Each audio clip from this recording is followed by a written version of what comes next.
everyone, this is Simran. Welcome back to our own YouTube channel e-पाठशाला. I hope you people are doing well. So आज के इस पहले video में हम start कर रहे हैं एक नई series that is important topics की सीरीज. जैसा कि मैंने आप लोग को प्रॉमिस भी किया था कि अपने एग्जामिनेशन ओवर होने के बाद हम इंपॉर्टेंट टॉपिक्स डिस्कस करेंगे, ऐसे टॉपिक्स जो कि आपके एग्जाम में फ्रीक्वेंटली पूछे जाते हैं. तो मेरे पास काफ़ी ज़्यादा रिक्वेस्ट आई थी MCO3 का जो आपका टॉपिक है हाइपोथेसिस के लिए. तो आज हम हाइपोथेसिस से स्टार्ट करेंगे, समझेंगे कि हाइपोथेसिस क्या होता है. हालांकि मैंने ऑलरेडी ये बताया है कि हाइपोथेसिस क्या होता है.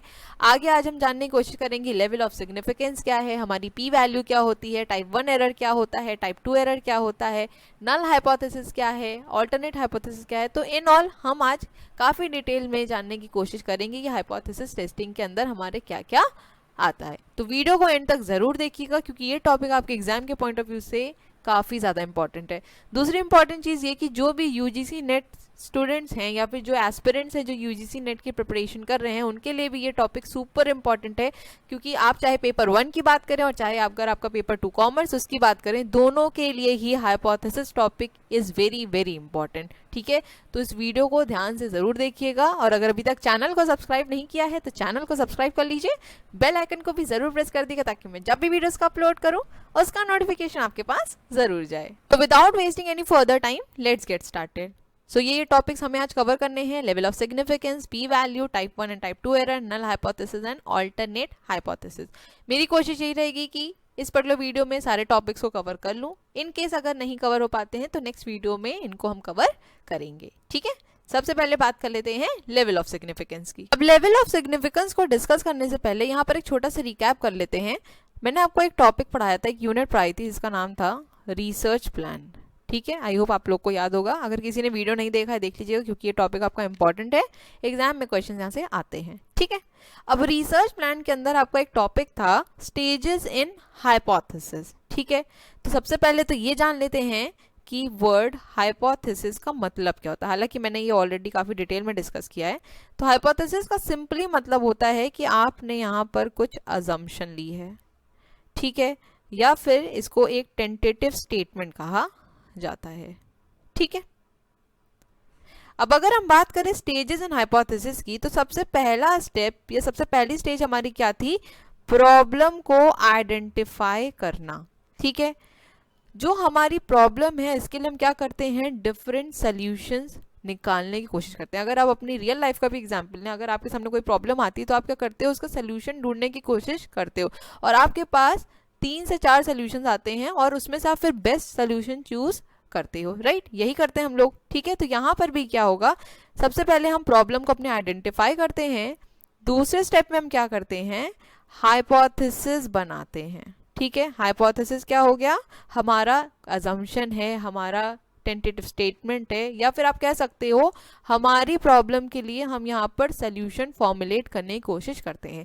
लेकिन ये सॉल्यूशन कितना वैलिड है कितना नहीं वैलिड है इसको हम आगे टेस्ट करते हैं. ठीक है, तभी इसकी वैलिडिटी पता चलती है, तभी हमें ये पता चलता है कि जो हमने हाइपोथेसिस क्रिएट किया था वो हमारी प्रॉब्लम को सॉल्व कर पा रहा है या नहीं कर पा रहा है. ठीक है, यहाँ पर नेक्स्ट बात करते हैं कि लेवल ऑफ सिग्निफिकेंस होता क्या है. So the level of significance also known as alpha, और हम इसको इस तरीके से डिनोट करते हैं, is a measure of the strength of evidence that must be present in your sample before you will reject the null hypothesis and conclude that the effect is statistically significant. तो देखिए, level of significance अगर simple words में आपको समझाऊं तो मान लेते हैं कि आपने सैंपल्स यहाँ पर कलेक्ट किए. ठीक है, और उसके बाद आपने यहाँ पर ये बोला कि 5% मैंने सिग्निफिकेंस लेवल रखा है. इस 5% सिग्निफिकेंस लेवल का क्या मतलब हुआ कि 5% चांसेस ऐसे हैं कि एरर हो सकती है, लेकिन 95% मैं यहाँ पर श्योर हूँ कि जो मैंने हाइपोथेसिस क्रिएट किया है, जो सैंपल्स हमने इकट्ठा किया उसके बेसिस जो भी हम यहाँ पर अपना डिसीजन दे रहे हैं वो सही होगा. ठीक है, अब जनरली आप अपनी बुक में यही देखेंगे कि 5% या फिर 1% आपको सिग्निफिकेंस लेवल दिया होता है. 1% सिग्निफिकेंस लेवल का क्या मतलब हो गया कि 1% चांसेस है कि एरर हो सकते हैं, लेकिन 99% आई एम श्योर कि यहाँ पर एरर नहीं होगा. बहुत ही ध्यान से हमने यहाँ पे सैंपल्स को इकट्ठा किया है. ठीक है, the researcher determines the significance level before conducting the experiment. ठीक है, तो जो भी हमारे रिसर्चर्स होते हैं जो रिसर्च करते हैं वो सबसे पहले क्या करते हैं? Level of significance pre decide कर लेते हैं, ठीक है। जो आपका लेवल ऑफ सिग्निफिकेंस होता है ये प्री डिसाइडेड होता है, वो पहले से ये अज्यूम करके चलते हैं कि हम अपना जो सिग्निफिकेंस लेवल है वो 5% रखेंगे या फिर 1% रखेंगे। जनरली यही देखा जाता है, ठीक है। So the significance level is the probability of rejecting the null hypothesis when it is true. अब ये नल हाइपोथेसिस क्या होता है इसको आगे डिस्कस करेंगे, अभी के लिए आप इतना ही समझ लीजिए, ठीक है। For example, a significance level of 0.05 indicates a 5% risk of conducting that a difference exist when there is no actual difference. तो यही मैंने आपको बताया कि जब हम 5% सिग्निफिकेंस लेवल लेके चल रहे हैं, इसका मतलब ये है कि हम ये प्री अज्यूम कर रहे हैं कि 5% ऐसे चांसेस हैं कि एरर हो सकता है, बट 95% हम कॉन्फिडेंट हैं कि यहाँ पर एरर्स नहीं होंगे या फिर कम होंगे, ठीक है। और जो आपका 1% सिग्निफिकेंस लेवल होता है अगर रखा जाता है तो वो रिसर्च बहुत ही ध्यान से की जाती है, क्योंकि आपने यहाँ पर क्या रखा है कि 1% चांसेस हैं सिर्फ कि एरर होगा। तो आपको अपनी रिसर्च में बहुत ज़्यादा ध्यान देना पड़ता है, बहुत ही बारीकी से अपनी रिसर्च को करना पड़ता है, ठीक है। इसलिए जनरली जो रिसर्चर्स होते हैं वो 5% ही यूज़ करते हैं, ठीक। So lower significance level indicates that you require stronger evidence before you will reject the null hypothesis. और अगर हमारा सिग्निफिकेंस लेवल लोअर है इसका मतलब ये है कि हमको और स्ट्रॉन्गर एविडेंस चाहिए ताकि हम जो नल हाइपोथेसिस है उसको रिजेक्ट कर सके। नल हाइपोथेसिस क्या है, कैसे रिजेक्ट होता है, कैसे एक्सेप्ट होता है, ये सब आगे डिस्कस करेंगे। I hope level of significance आपको इतना क्लियर हो गया होगा, ठीक है। दूसरी इंपॉर्टेंट चीज, अगर आपके पेपर में क्वेश्चन में नहीं दिया हुआ है, लेवल ऑफ सिग्निफिकेंस मेंशन नहीं किया है, तो आप बाय डिफॉल्ट वहां पर 5% ही लेवल ऑफ सिग्निफिकेंस को कंसिडर करेंगे, ठीक। नेक्स्ट डिस्कस कर लेते हैं null hypothesis and alternate hypothesis के बारे में। जब मैंने यहाँ पर आपसे स्टार्टिंग में डिस्कस किया था स्टेप्स, तो सबसे पहला स्टेप मैंने आपको क्या बताया था, प्रॉब्लम को आइडेंटिफाई करना है हमें, राइट। सेकंड स्टेप क्या था हमारा, हमें यहाँ पर हाइपोथेसिस को क्रिएट करना है, राइट। तो यहाँ पे हम दो तरीके के हाइपोथेसिस बनाते हैं, एक होता है हमारा नल हाइपोथेसिस और एक होता है हमारा ऑल्टरनेट हाइपोथेसिस। जो हमारा नल हाइपोथेसिस होता है इसको हम डिनोट करते हैं H0, बहुत से लोग इसको H0 भी बोलते हैं लेकिन आप H0 ही कहिएगा, ठीक है। और नेक्स्ट है हमारा ऑल्टरनेट हाइपोथेसिस जिसको हम H1 और HA से डिनोट करते हैं, ठीक है। तो सबसे पहले बात करें अगर हम नल हाइपोथेसिस की, तो नल हाइपोथेसिस सिंपली कहता है कि डिफरेंस एग्जिस्ट नहीं करता है, ठीक है। नो डिफरेंस, एन से नल एन से नो, इस तरीके से याद रखिएगा वरना फिर आप कंफ्यूज हो जाएंगे, ठीक। So the null hypothesis is one of the two mutually exclusive hypothesis in a hypothesis test.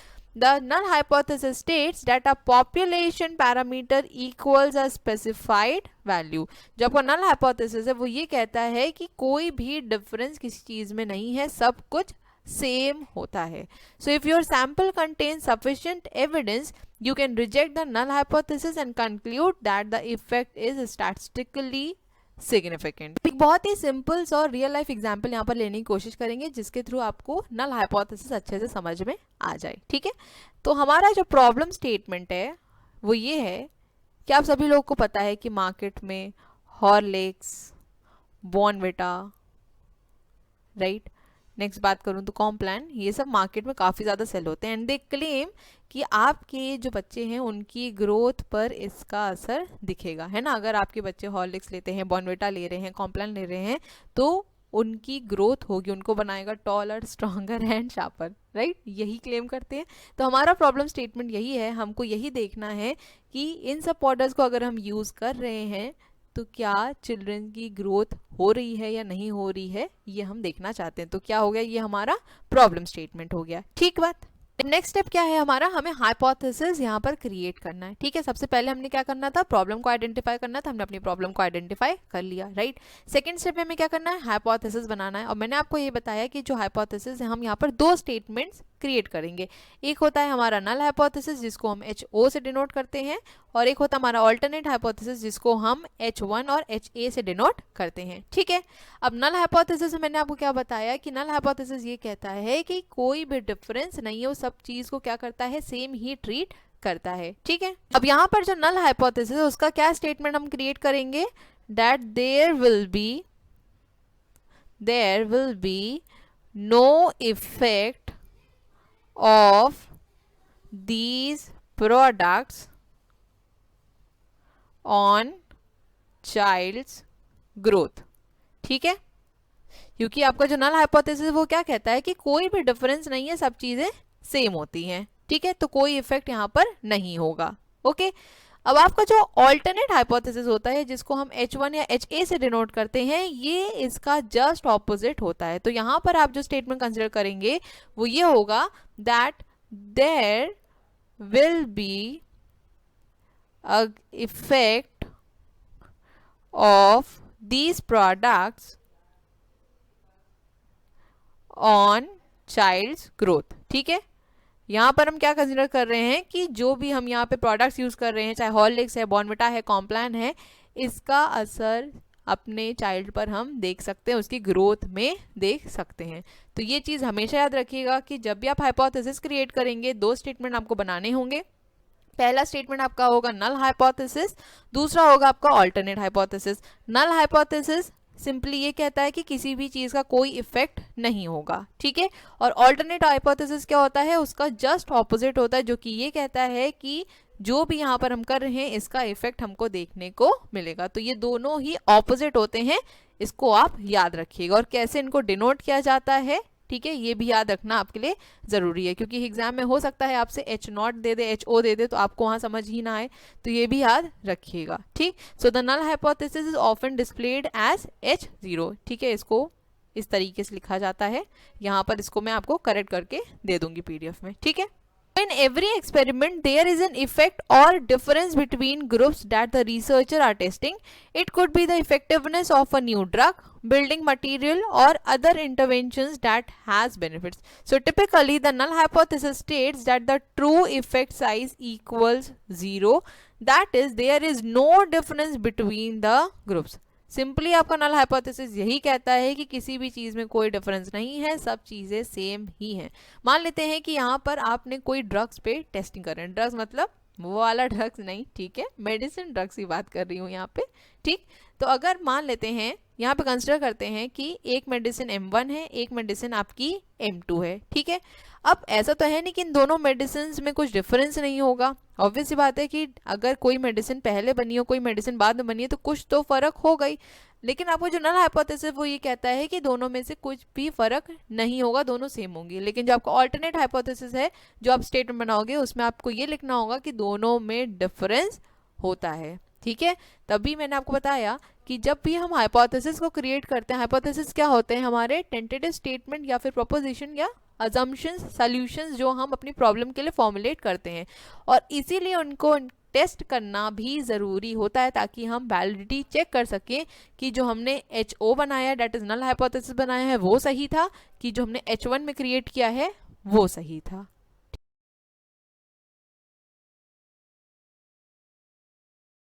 Therefore, if you can reject the null hypothesis, you can favor the alternative hypothesis, which states that the effect exists at the population level. तो मैंने आपको यही बताया कि जो नल hypothesis है वो कहता है कोई डिफरेंस नहीं है, बट अगर हमें इसे रिजेक्ट करना है तो ऑब्वियस सी बात है, इसको रिजेक्ट करेंगे तो हम ऑल्टरनेट हाइपोथेसिस को एक्सेप्ट करेंगे, जो कि ये कहता है कि डिफरेंस एग्जिस्ट करता है. ठीक है, एक बहुत ही इंपॉर्टेंट चीज इसमें याद रखने वाली है, वो ये चीज होती है कि जो नल हाइपोथेसिस होता है उसको ही हम टेस्ट करते हैं. ठीक है, उसी पे ही टेस्टिंग की जाती है, और इसी के बेसिस पे हम बताते हैं कि उसको हम एक्सेप्ट करेंगे या फिर रिजेक्ट करेंगे. ऑल्टरनेटिव हाइपोथेसिस को हम टेस्ट नहीं करते हैं, इस चीज को याद रखिएगा. आप किसको टेस्ट करते हैं, नल हाइपोथेसिस को टेस्ट करते हैं. ठीक है, नेक्स्ट डिस्कस कर लेते हैं ऑल्टरनेटिव हाइपोथेसिस के बारे में. So the alternative hypothesis is one of the two mutually exclusive hypothesis in a hypothesis test.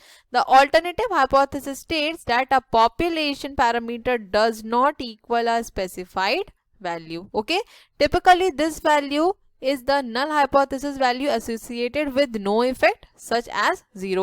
जहां पर आ जाएगा no effect या फिर वैल्यू 0 है, इसका मतलब ये है कि वहां पे null hypothesis की बात करी जा रही, क्योंकि वो कोई भी डिफरेंस कंसिडर नहीं करता है. ठीक है, so if your sample contains sufficient evidence you can reject the null hypothesis and favor the alternative hypothesis. तो अभी मैंने आपको यही बताया कि जो हमारा नल हाइपोथेसिस होता है उसी को हम टेस्ट करते हैं, और उसको ही रिजेक्ट करने की कोशिश करते हैं। और रिजेक्ट हम कैसे कर सकते हैं, जब तक हमारे पास स्ट्रॉन्ग एविडेंस नहीं होंगे तब तक हम उसको रिजेक्ट नहीं कर पाएंगे। ठीक है, स्ट्रॉन्ग एविडेंस का क्या मतलब हुआ कि जो आपने सैंपल्स कलेक्ट किए हैं, जो डेटा आपके पास है, आपको रिसर्च अपनी इस तरीके से करनी है, ठीक है, डेटा को इस तरीके से प्रेजेंट करना है, जो भी आप फॉर्मुलेट कर रहे हो इस तरीके से हो कि आप वहां पर नल हाइपोथेसिस को अपने रिजेक्ट कर पाओ, जो आपने हाइपोथेसिस क्रिएट किया था। ठीक है, और जब आपका नल हाइपोथेसिस रिजेक्ट हो जाएगा तो ऑटोमेटिकली आपका जो ऑल्टरनेटिव हाइपोथेसिस है वो एक्सेप्ट हो जाएगा। ठीक है, so the alternative hypothesis is often denoted as H1 और HA। ठीक है, so if you are performing a two-tailed hypothesis test, the alternative hypothesis states that the population parameter does not equal the null hypothesis value. For example, when the alternative hypothesis is mu not equal to 0, the test can detect the difference both greater than and less than the null value. Simple सा देखिए, यहाँ पे कहने का इसका mean ये है कि अगर हम नल हाइपोथेसिस की बात करें तो मैंने आपको बताया ये इक्वल टू 0 आपका हो सकता है, तो यहाँ से आप कह सकते हैं ये नल हाइपोथेसिस है, राइट।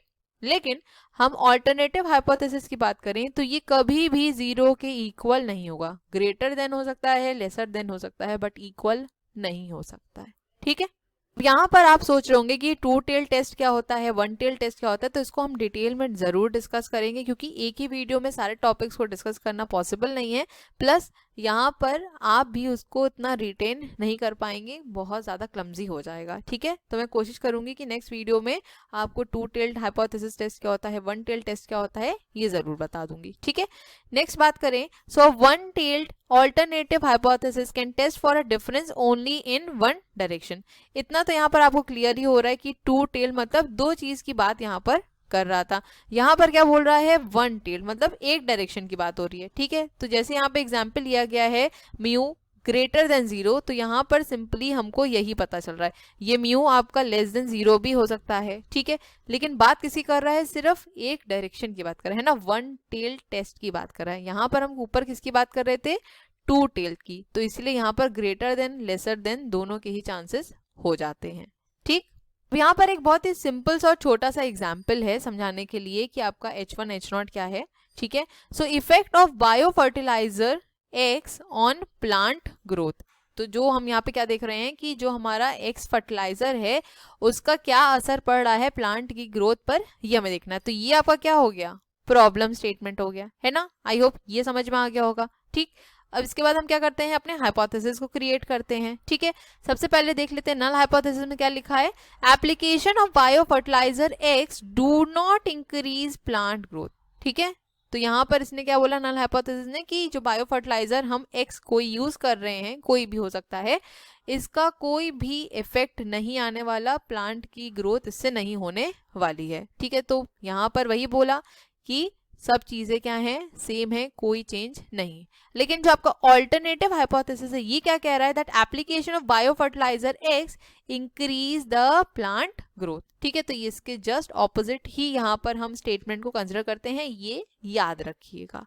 ठीक, अब यहाँ पर एक छोटा सा डिफरेंस देख लेते हैं, हालांकि हम इसका एक प्रॉपर डिफरेंस भी देखेंगे, बट एक ओवरव्यू ले लेते हैं जिससे आपको और अच्छे से समझ में आ जाए। ठीक है, सो नल हाइपोथेसिस में क्या बोल रहा है, a statement about population parameter. तो पॉपुलेशन के पैरामीटर के बारे में बताता है आपका सिर्फ क्या, नल हाइपोथेसिस। बट जो आपका ऑल्टरनेटिव हाइपोथेसिस होता है, a statement that directly contradicts the null hypothesis, है ना। आपने ये चीज देखी भी कि जो नल हाइपोथेसिस में हम स्टेटमेंट को क्रिएट करते हैं उसका जस्ट ऑपोजिट बनाते हैं हम अपने ऑल्टरनेटिव हाइपोथेसिस में। एक तरीके से कह सकते हैं कि नल हाइपोथेसिस को ये कॉन्ट्राडिक्ट करता है। ठीक है, इतनी बात आई होप क्लियर हो गई होगी।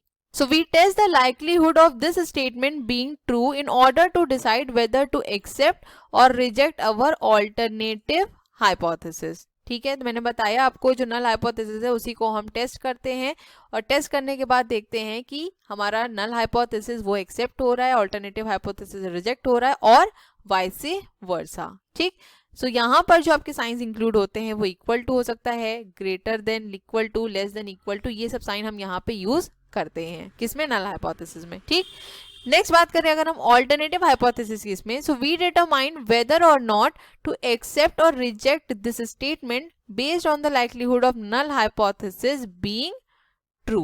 ऑल्टरनेटिव हाइपोथेसिस में हम क्या देखते हैं कि जो हमने नल हाइपोथेसिस क्रिएट किया हुआ है उसको हम रिजेक्ट कर पा रहे हैं या नहीं, क्योंकि अगर आपको अपने नल हाइपोथेसिस को रिजेक्ट करना है तो मैंने आपको बताया कि उसके लिए आपके पास स्ट्रॉन्ग एविडेंस होना चाहिए, वरना फिर आपको अपना नल हाइपोथेसिस को एक्सेप्ट करना पड़ेगा। ठीक है, तो ऑल्टरनेटिव हाइपोथेसिस में जो साइंस हम यूज करते हैं वो होते हैं नॉट इक्वल टू, जैसा कि अभी आपने पीछे भी देखा था, greater than and lesser than के। ठीक है, इक्वल टू का साइन यूज नहीं होता है क्योंकि यहाँ पर हम किसकी बात करते हैं, चेंज की बात करते हैं, इफेक्ट की बात करते हैं।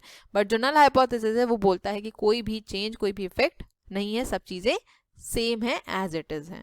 ठीक, आई होप इतना आपको यहाँ पर क्लियर हो गया होगा, और अगर अच्छा लग रहा है वीडियो तो प्लीज वीडियो को लाइक जरूर कर दीजिएगा। बढ़ते हैं अपनी नेक्स्ट स्लाइड की तरफ और प्रॉपर डिफरेंस देख लेते हैं कि ऑल्टरनेटिव हाइपोथेसिस और नल हाइपोथेसिस के बीच में क्या होता है, और ये इंपॉर्टेंट भी क्योंकि एग्जाम में आपसे डिफरेंस पूछा गया है। ठीक है, सबसे पहले अगर मीनिंग की बात करी जाए, so null hypothesis is a statement in which there is no relationship between the two variables. I hope अब तक अब ये चीज याद ही हो गई होगी आपको कि जो नल हाइपोथेसिस होता है वो बोलता है कोई रिलेशनशिप नहीं है, कोई भी डिफरेंस नहीं है। But an alternative hypothesis statement in which there is some statistical significance between two measured phenomena। statistical difference मतलब कि यहाँ पर हम कह सकते हैं कि difference है, ये नहीं कह सकते कि कोई भी relationship यहाँ पर exist नहीं करती है। ठीक है, नेक्स्ट पॉइंट है हमारा रिप्रेजेंट्स। सो नल हाइपोथेसिस में हम कोई भी इफेक्ट ऑब्जर्व नहीं करते हैं, क्योंकि ये तो बात ही किसी करता है, सेमनेस की बात करता है ना, सब चीजें सेम है, इसमें कोई डिफरेंस नहीं है, सब चीजें बराबर है। तो जब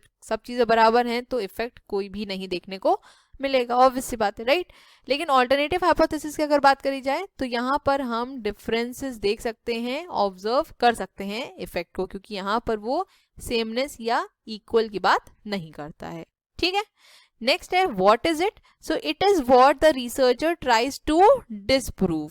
ठीक है, इस चीज को याद रखिएगा कि जो रिसर्चर होता है वो किस पे टेस्ट करता है, नल हाइपोथेसिस पे ही टेस्ट करता है, और ये पूरी कोशिश करता है कि वो नल हाइपोथेसिस को रिजेक्ट कर सके, उसको डिसप्रूव कर सके, क्योंकि जब नल हाइपोथेसिस को हम डिसप्रूव करेंगे तो ऑब्वियस सी बात है कि ऑल्टरनेटिव हाइपोथेसिस को एक्सेप्ट कर लेंगे। ठीक है, so it is what the researcher tries to proof. ठीक है, यहाँ पर रिसर्चर किसको प्रूफ करना चाहता है, ऑल्टरनेटिव हाइपोथेसिस को, बट जो रिसर्च करी जाती है या फिर मैं कह सकती हूँ कि जिसको प्रूफ करने की कोशिश करी जाती है वो क्या होता है, आपका नल हाइपोथेसिस। नल हाइपोथेसिस पर ही टेस्टिंग की जाती है।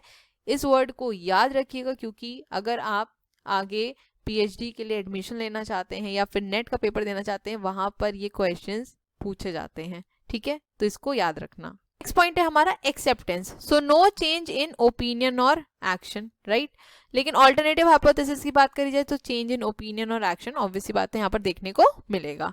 टेस्टिंग की बात करी जाए तो टेस्टिंग हमारी इनडायरेक्ट एंड इम्प्लिसिट होती है, बट ऑल्टरनेटिव हाइपोथेसिस में testing direct and explicit testing होती है। ठीक है, नेक्स्ट पॉइंट है हमारा ऑब्जर्वेशन।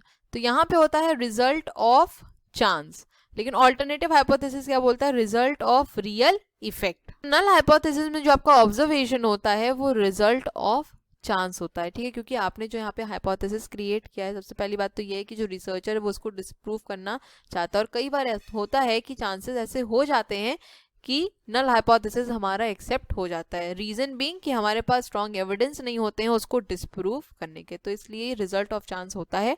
लेकिन वही बात करें अगर हम ऑल्टरनेटिव हाइपोथेसिस की, तो ये रियल इफेक्ट को डिनोट करता है, क्योंकि जब ये बता रहा है कि डिफरेंसेस होते हैं, तो जब डिफरेंसेस हैं तो इफेक्ट्स देखने को मिलेंगे। ठीक है, डिनोट किससे करते हैं हम, H0 जो मैंने आपको बताया था, और इसको हम H1 या फिर HA से डिनोट करते हैं। ठीक है, मैथमेटिकल फॉर्मुलेशन की बात करें तो इक्वल साइन यहाँ पर यूज होता है, जैसे कि हमने पीछे देखा था, यहाँ पर हम अनइक्वल साइन या फिर नॉट इक्वल टू यूज करते हैं। ठीक है, आई होप डिफरेंस क्लियर हो गया होगा। नेक्स्ट आ जाते हैं पी वैल्यू के कॉन्सेप्ट की तरफ। So P value is the probability that you would obtain the effect observed in your sample or larger if the null hypothesis is true for the population. तो जो आपको P value है, simply यहाँ पर देखिए ये बोला जा रहा है कि जो हमारा नल हाइपोथेसिस है उसको हम यहाँ पे ट्रू कंसिडर करते हैं। ठीक है, so P value are calculated based on your sample data and under the assumption that the null hypothesis is true. ठीक है, यहाँ पर ये कंसिडर किया जाता है कि जो हमारा नल हाइपोथेसिस है वो ट्रू है।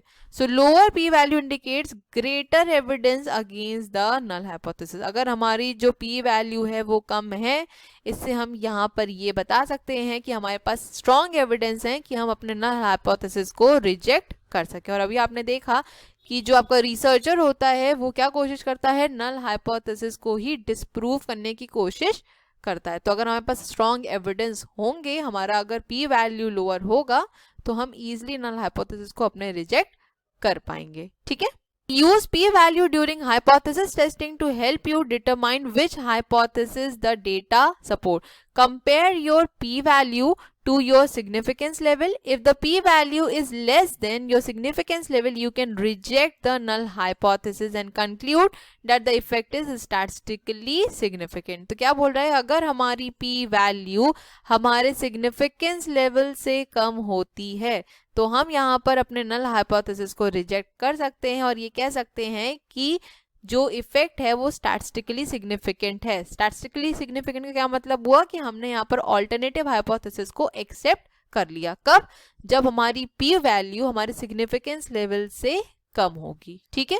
In other words, the evidence in your sample is strong enough to be able to reject the null hypothesis at the population level. ठीक है, क्योंकि हमारे पास स्ट्रॉन्ग एविडेंस थे, इसी के बेसिस पर हमने क्या किया, जो हमारा नल हाइपोथेसिस है उसको रिजेक्ट कर दिया। ठीक है, आई होप क्लियर हो गया होगा।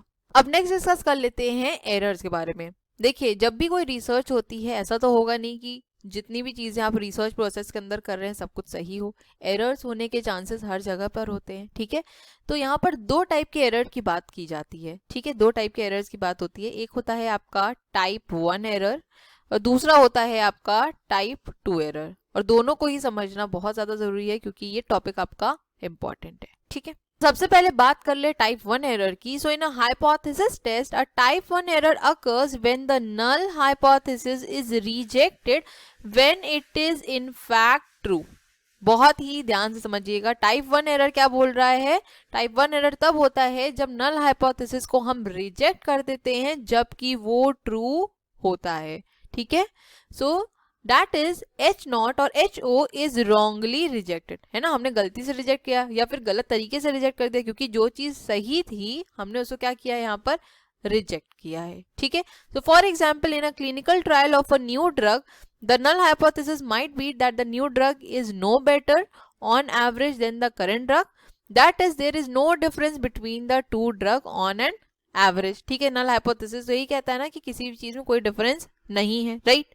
So a type 1 error would occur if we concluded that the two drugs produced different effects when in fact there was no difference between them. देखिए, आपका null hypothesis क्या कहता है कि किसी भी चीज में कोई डिफरेंस नहीं है। ठीक है, लेकिन टाइप 1 एरर कब हो जाता है, अगर हम ये कहते हैं कि जो दोनों ड्रग्स की बात यहाँ पर हो रही है उनके बीच में कोई डिफरेंस है जबकि हमको पता है कि उसमें कोई भी डिफरेंस नहीं है। ठीक है, so type 1 error is often considered to be more serious and therefore more important to avoid than type 2 error. तो ये चीज याद रखिएगा, जो आपका type 1 error होता है वो काफी सीरियस होता है आपके type 2 error से। ठीक है, so the hypothesis test procedure is therefore adjusted so that there is a guaranteed low probability of rejecting the null hypothesis wrongly. If we do not reject the null hypothesis, it may still be false as the sample may not be big enough to identify the falseness of null hypothesis. So for any given set of data, type 1 and type 2 errors are inversely related. The smaller the risk of one, the higher the risk of other. Simple words में अगर कहा जाए कि अगर एक हमारा error में risk कम है तो इसका मतलब दूसरे error के होने के चांसेस बहुत ज्यादा हैं और रिस्क बहुत ज्यादा है। So a type 1 error can also be referred to as an error of first kind. इसको याद रखिएगा क्योंकि अगर पेपर में आपसे क्वेश्चन पूछ लिया कि एरर ऑफ फर्स्ट काइंड क्या होता है तो वहां पर आपको सिंपली टाइप 1 एरर के बारे में ही लिखना है। ठीक है, यहाँ पर एक एग्जाम्पल ले लेते हैं जिससे आपको क्लियर हो जाए कि टाइप 1 एरर एग्जैक्टली होता क्या है। ठीक है, so let us take a hypothesis where a player is trying to find the relationship between him wearing new shoes and the number of wins for his team. तो जो यहाँ पर player है वो ये रिलेशनशिप बैठाने की कोशिश कर रहा है कि जो मैंने न्यू शूज पहने हैं और जितने भी मैचेस हमारी टीम ने जीते हैं इसके बीच में कोई रिलेशनशिप है या नहीं। ठीक है, कि आज मैंने नया शूज लिया है, मैंने नए शूज पहने तो ये मेरे लिए लकी था, मेरी टीम आज काफी ज्यादा जीती। तो एक तरीके से ये रिलेशनशिप वो सेटअप करने की कोशिश कर रहा है, देखना चाहता है कि ऐसा कोई रिलेशनशिप सेटअप हो रहा है या नहीं हो रहा है। ठीक है, so here if the number of wins for his team is more when he was wearing his new shoes is more than the number of wins for his team, otherwise he might accept the alternative hypothesis and determine that there is a relationship। यहाँ पर जो player है वो क्या observe करता है कि जो मेरी टीम है और जो मैंने नए शूज पहने इनके बीच में एक रिलेशनशिप है। कैसे है कि मेरी टीम बहुत ज्यादा मैचेस यहाँ पर जीती है जब मैंने न्यू शूज वियर करे। इसका मतलब है कि कोई रिलेशनशिप तो सेटअप हो रहा है, और जब कोई रिलेशनशिप सेटअप हो रहा है, हम कुछ बता पा रहे हैं, इसका मतलब ये है कि हम अपने ऑल्टरनेटिव हाइपोथेसिस को यहाँ पर एक्सेप्ट कर रहे हैं। क्योंकि जो आपका नल हाइपोथेसिस है वो तो ये कहता है ना कि कोई भी रिलेशनशिप नहीं है। ठीक है, इतनी बात आई होप यहाँ पर क्लियर हो गई होगी। However the winning of his team might be influenced by just chance rather than his shoes which result in type 1 error। अब ये तो जरूरी नहीं है ना कि उसने जो न्यू शूज पहने उसकी वजह से उसकी टीम जीती हो सकता है कि ऐसा चांस हो गया हो। ठीक है, हो सकता है मैच में कुछ ऐसी बात हो गई हो जिसकी वजह से उसकी टीम जीत गई हो। तो यहाँ पर क्या हो सकता है, टाइप 1 एरर अकर हो सकता है, क्योंकि जो प्लेयर है उसने यहाँ पे क्या अज्यूम करा कि एक रिलेशनशिप है यहाँ पर मेरे नए शूज और टीम की विनिंग में, बट हो सकता है कि कुछ ऐसे चांसेस बने हो जिसकी वजह से उसकी टीम जीत गई हो। तो ये आपका टाइप 1 एरर रिजल्ट कर सकता है। So in this case he should have accepted the null hypothesis because the winning of a team might happen due to chance or luck। ठीक है, आई होप क्लियर हो गया होगा एग्जाम्पल से। यहाँ पर हमारा स्टेटमेंट क्या था कि जो हमारा प्लेयर है वो यहाँ पे देखने की कोशिश कर रहा है कि जो उसने न्यू शूज लिए हैं और जितनी बार उसकी टीम जीती है इसके बीच में कोई रिलेशनशिप है या नहीं है। ठीक है, अगर कोई रिलेशनशिप सेटअप हो रहा है इसका मतलब हम अपने ऑल्टरनेटिव हाइपोथेसिस को एक्सेप्ट कर रहे हैं। बट ये जरूरी नहीं है कि न्यू शूज की वजह से ही उसकी टीम जीती हो सकता है कुछ ऐसे चांसेस बन गए हो जिसकी वजह से उसकी टीम जीत गई हो। तो ये क्या हो गया आपका टाइप 1 एरर, जहां पर हमारा नल हाइपोथेसिस सही होता है और हम क्या कर देते हैं, उसको रिजेक्ट कर देते हैं। ये इसका एग्जाम्पल था। ठीक है, आई होप क्लियर हो गया होगा। चलते हैं नेक्स्ट स्लाइड की तरफ। नेक्स्ट है हमारा type 2 error. In a hypothesis test, a type 2 error occurs when the null hypothesis, that is HO, is not rejected when it is fact false। Not rejected का क्या मतलब हो गया, accepted। वर्ड्स पे ध्यान दीजिएगा क्योंकि यहाँ पर वर्ड्स पे ही मैनिपुलेशन होता है और कंफ्यूजन क्रिएट होता है। टाइप 1 एरर में हमने क्या बात किया था, the type 1 error occurs when the null hypothesis is rejected when it is true, है ना। हमने क्या पढ़ा टाइप 1 एरर में, that null hypothesis is rejected when it was true. ठीक, टाइप 2 एरर क्या कह रहा है आपका, that the null hypothesis is not rejected. Not rejected का क्या मतलब हुआ, that it is accepted when it is false. तो ये दोनों ही स्टेटमेंट कॉन्ट्राडिक्टरी होते हैं। ये चीज आपको आई होप क्लियर हो गई होगी, और इसको ऐसे ही याद करिएगा वरना आपको कंफ्यूजन हो जाएगा। आप टाइप 1 में टाइप 2 का लिख देंगे और टाइप 2 में टाइप 1 का लिख देंगे। ठीक है, for example in a clinical trial of a new drug the null hypothesis might be that the new drug is no better on average than the current drug, that is HO। So there is no difference between the drug on average। जैसा कि आपका null hypothesis हमेशा कहता है कि कोई भी difference नहीं है, right? So a type 2 error occurs when it was concluded that the two drug produce the same effect, that is there is no difference between the two drug on average, but when in fact they produced different effect। जो आपका null hypothesis क्या कहता है कि कोई भी difference नहीं है, बट एक्चुअल में क्या होता है, डिफरेंस होता है। ठीक है, so a type 2 error is frequently due to sample sizes being too small. तो आपका टाइप 2 एरर कब अकर होता है, जब आपका सैंपल साइज स्मॉल होता है, मतलब आपने जो सैंपल्स कलेक्ट करे हैं वो स्मॉलर इन साइज है, तो वहां पर चांसेस होते हैं कि आपका टाइप 2 एरर अकर कर सकता है। ठीक है, तो hypothesis testing refers to the process of using statistical analysis to determine if the observed difference between the two और more samples are due to random chance factor. Random chance factor that is आपका type 1 error. ठीक है, as stated in null hypothesis, और it is due to true differences that is आपका alternate hypothesis की वजह से। ठीक है, यहाँ पर इसका एक एग्जांपल देख लेते हैं जिससे आपको और अच्छे से क्लियर हो जाए कि टाइप 2 एरर क्या होता है। So let us take a hypothesis where a shepherd thinks there is no wolf in the village and he wakes up all night for 5 nights to determine the existence of the wolf. तो यहाँ पर हमने hypothesis क्या create किया कि एक shepherd है, वो ये सोच रहा है कि इस पर्टिकुलर विलेज में कोई भी वुल्फ नहीं है और वो लगातार 5 नाइट्स जगा है, ठीक है, ये देखने के लिए कि यहाँ पर वुल्फ एग्जिस्ट नहीं करते हैं। ठीक है, so if he sees no wolf for the 5 nights he might assume that there is no wolf in the village where the wolf might exist and attack on the 6th day. अब 5 दिन तक वो रात में जगा और उसको लगा कि अब 5 दिन तक तो वुल्फ नहीं आया, इसका मतलब है उसने यहाँ से ये कह सकते हैं एनालिसिस किया है। ठीक है, उसने यहाँ से ये कंक्लूड किया कि यहाँ पर इस पर्टिकुलर विलेज में कोई भी वुल्फ नहीं है, बट ऐसा हो सकता है कि 6th डे वुल्फ आके अटैक कर दे। ठीक है, so in this case when the shepherd accepts that no wolf exist, a type 2 error results where he agrees with the null hypothesis even when it is not true. है ना, ये तो हम नहीं कह सकते कि अगर 5 रात तक वुल्फ नहीं आया तो छठी रात में आके उसके ऊपर अटैक नहीं कर सकता है।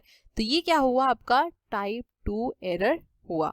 और ये सब एग्जाम्पल्स आप अपने एग्जाम में लिख सकते हैं। ठीक है, इसलिए मैंने स्पेसिफिकली प्रोवाइड किए हैं क्योंकि आपको हर बार एग्जाम्पल्स जरूर लिखने हैं।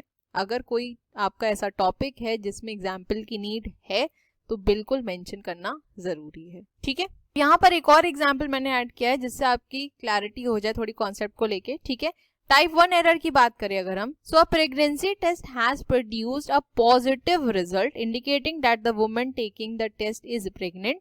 If the woman is actually not pregnant then we can say that the test produced a false positive. ठीक है, तो यहाँ पर सिंपली क्या बोल रहा है कि एक वुमन है, उन्होंने प्रेगनेंसी टेस्ट लिया, ठीक है, और उनका जो रिजल्ट है वो पॉजिटिव आया। ठीक, बट जरूरी नहीं है कि वो जो वुमेन है वो प्रेग्नेंट हो सकता है वो जो रिजल्ट आया है वो सही नहीं आया। तो हम यहाँ पे कह सकते हैं कि जो टेस्ट हुआ है उसका जो रिजल्ट प्रोड्यूस हुआ है वो फॉल्स पॉजिटिव है।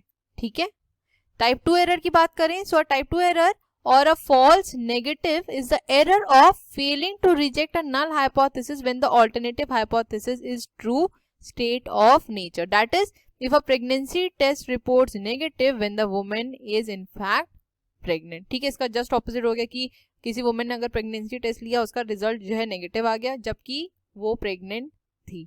ठीक है, तो ये क्या हो गया, आपका टाइप 2 एरर हो गया। ठीक है, जो मैंने पीछे एग्जाम्पल आपको कोट किया है कोशिश करिएगा एग्जाम में वो लिखिएगा, इसको भी आप लिख सकते हैं, बट मैं आपको यहाँ पर यही सजेस्ट करूंगी कि जो पीछे हमने डिस्कस किए हैं उसको ही लिखिएगा। ये मैंने आपकी थोड़ी क्लैरिटी के लिए एग्जाम्पल को ऐड किया था। ठीक है, यहाँ पर आप इसका इमेज भी देख सकते हैं, इससे आपको थोड़ा याद रहेगा, इसलिए मैंने इस इमेज को ऐड किया है। ठीक है, और ये चीज भी याद रखिएगा कि जो टाइप 1 एरर है इसको हम फॉल्स पॉजिटिव कहते हैं और टाइप 2 एरर को हम फॉल्स नेगेटिव कहते हैं। ठीक है, देखिए ये जो इमेज है इससे बहुत ही क्लियरली आपको समझ में आ रहा होगा type 1 error and type 2 error.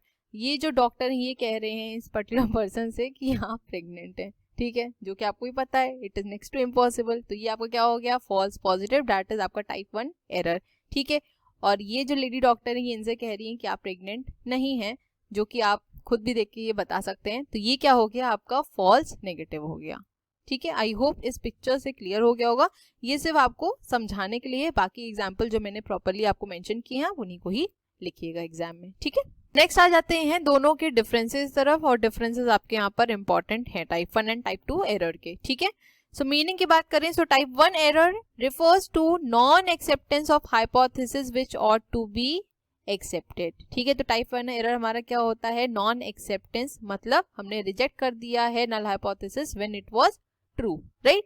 Type 2 error क्या कह रहा है, is the acceptance of hypothesis which ought to be rejected. Okay, इसको याद रखिएगा, किस तरीके से याद रखना मैंने आपको बता दिया है, रे डायग्राम के थ्रू याद रखिएगा तो आपको हमेशा याद रहेगा, वरना फिर ऐसे कंफ्यूजन हो जाएगी। ठीक है, नेक्स्ट बात करें इक्विवेलेंट टू, तो ये आपका फॉल्स पॉजिटिव होता है टाइप 1 एरर, और आपका जो टाइप 2 एरर होता है फॉल्स नेगेटिव होता है। ठीक है, अभी मैंने आपको इसीलिए इमेज दिखाई ताकि आप उससे ये टर्मिनोलॉजी याद रख सकें, क्योंकि अगर आपको फॉल्स पॉजिटिव फॉल्स नेगेटिव याद रहेगा तो आप इजिली इसकी मीनिंग भी डिराइव कर लेंगे। ठीक है, नेक्स्ट है what is it, it is incorrect rejection of true null hypothesis, right.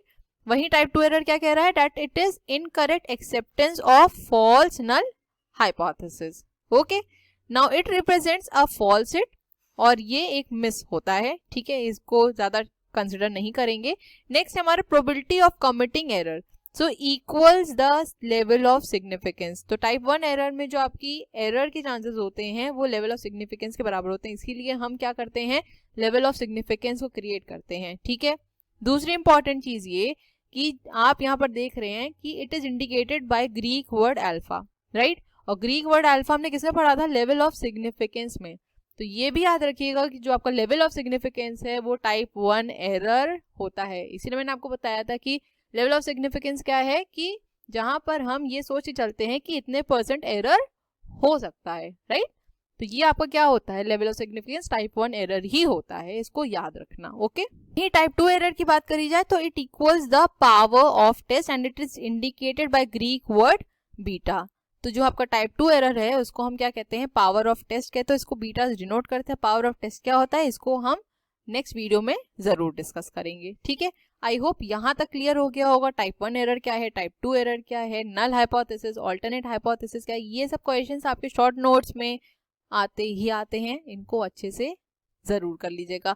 बाकी इससे रिलेटेड जो भी हमारे अभी सब टॉपिक्स रह गए हैं उसको मैं आगे डिस्कस करूंगी, ठीक है। यहाँ पे मैंने इसका और डिफरेंस आपको प्रोवाइड कर दिया है, वो जो अभी हमने डिस्कस किया वो भी सही है, ये भी सही है, बट यहाँ पर थोड़ा आपको पॉइंट ज्यादा मिल जाएंगे डिफरेंसेस के एग्जामिनेशन में लिखने के लिए, इसलिए मैंने स्लाइड को यहाँ पर ऐड कर दिया। बाकी जितनी भी चीजें लिखी हैं सब सेम ही है, आप इसको अपने एंड से जरूर पढ़ लीजिएगा, ठीक है। Thank you so much for watching. Please video को लाइक जरूर कर दीजिएगा, और अगर अभी तक चैनल को सब्सक्राइब नहीं किया है तो चैनल सब्सक्राइब कर लीजिए, बेल आइकन को भी जरूर प्रेस कर दीजिएगा ताकि मैं जब भी वीडियोस का अपलोड करूं उसका नोटिफिकेशन आपके पास जरूर जाए।